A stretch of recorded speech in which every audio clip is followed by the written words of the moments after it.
The presence of this bulldozer in Alagbado community, located some few kilometers from Kwara village, is a source of threat to residents here who are mainly civil servants. For some days now, this once upon a time quiet community has been thrown into frenzy by the sudden visitation of the authority of the Nigerian Air Force, laying claim to the ownership of the land.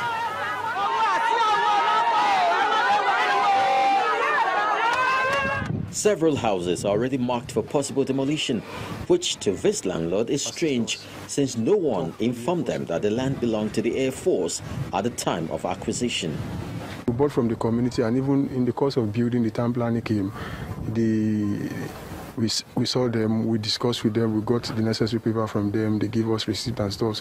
So people went to the extent of getting a C of O and stuff like that. But now coming at this time, at this stage, everybody was surprised because we don't even know the community. They didn't tell anybody that this place belongs.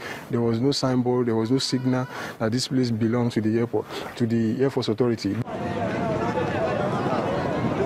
One of the traditional rulers of the community that sold part of the disputed land maintained that they were not aware their fathers had any dealings with the Air Force.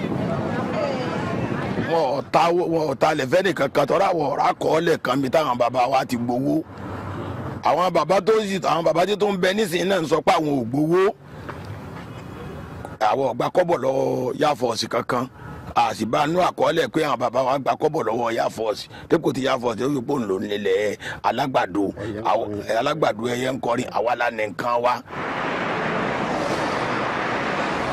Responding, the Civil Military Coordinator, Nigerian Air Force, Kwara State, who claimed the land was acquired by the Air Force to build their permanent site, added that the next line of action will be communicated from the headquarters. How do you get a land, compensate the people regarding the land, and another set of people are now starting selling the land to the extent they have sold 20 hectares of the land? And what we need to do after doing what the Air Force Authority said we should do, the headquarters will now decide what to do, whether to demolish, whether to concede, whether to resell the land to people who acquired. That will be the decision of the Chief of Air Staff.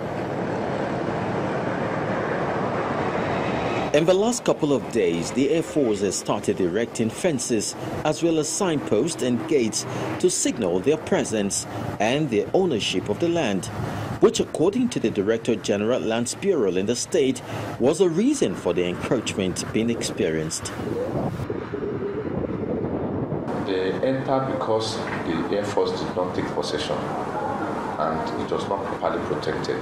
Probably that is what tempted many of those that bought land there to go in there. And since they have built, we should look at how to accommodate them.